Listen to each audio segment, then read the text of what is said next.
On a dusty street in Nouakchott sits the Sapphire of Gold record shop. Its owner, Mohamed Vol, has collected music for the past 30 years from across the world, much of it dating back to the 60s and 70s.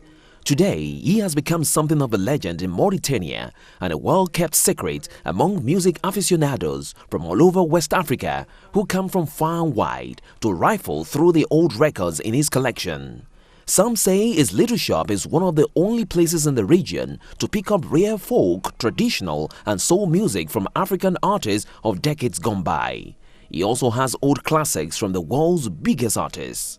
If you're looking for the Rolling Stones, I have all their main stuff. If you're looking for Cat Stevens, I have some of her albums. If you're looking for Tina Turner, I have some of her stuff. My strength is perhaps that with other collectors you can find maybe one disc or cassette, but for the big groups I have most of their main stuff here.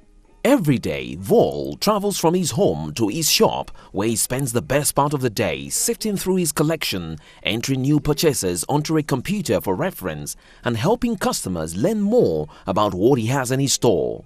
I come in a way to search stuff from the past that dates back 20 years or so. We came to see Mohamed Vol because he's like a big brother to us. He's the one who taught us what we know about music, and he doesn't stop showing us new stuff.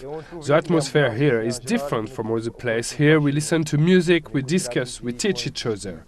There's always something to say. Tea drinking is a big part of the day's activities, and as Vol's young assistant makes customers something to quench their thirst with, Vol himself will play a selection of the records on his shelves for everyone to drink along to.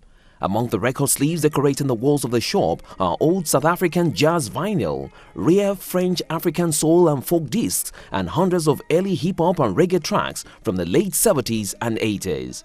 More often than not, it's Vol who picks a record off the shelf and gives to his customers to sample. Sometimes he says to me, "Come here, listen to that. Listen to that because it's not in a genre that I'm familiar with." He will suggest something to me to listen. I take my time, I listen. I reject it, but most of the time I take it. Thanks to Val, I have rediscovered Leila Keba, who I've always really liked. Like many West African countries, traditional music is an integral part of Mauritanian culture, much of it coming from the largest ethnic group in the country, the Moors. In the past, musicians were considered part of society's lowest caste and were used to praise warriors and pay homage to important leaders. These days, musicians still struggle to make a living in the country and often rely on other work to fund their instruments and performances.